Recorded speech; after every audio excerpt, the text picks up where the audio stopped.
My dad was a DJ in Iceland back in the day. And so I grew up around a lot of the records that he had in his collection, a collection that he actually brought with him back from Iceland when we moved here to Cali.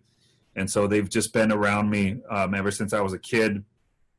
And then I just started getting more and more into the kind of deeper, obscure side of things with actual history and how,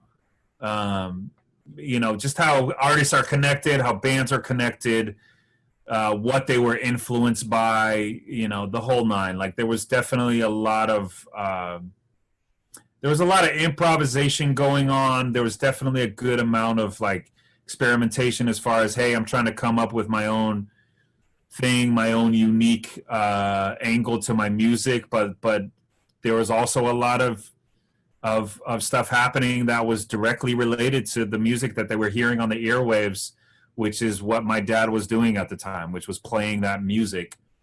So he would play Curtis Mayfield and Otis Redding and Stevie Wonder. He would play reggae music, the whole nine.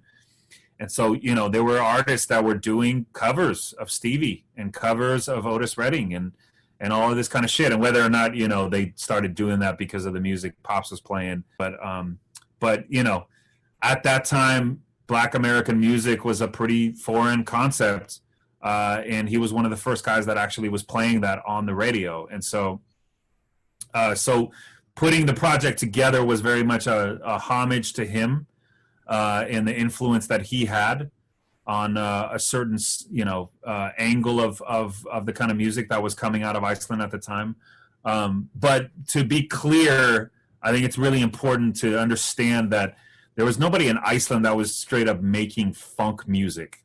The whole premise of that project and the kind of music that I was concentrating on, and still to this day, like I'm still unearthing some things here and there, is that it was just groove, just straight up groove, like groovy shit. You know what I mean? And there's even like a couple of hip hop tracks or tracks that kind of sound like there's a joint that I put on the mix that straight up sounds like an early rap record, like a disco backing track.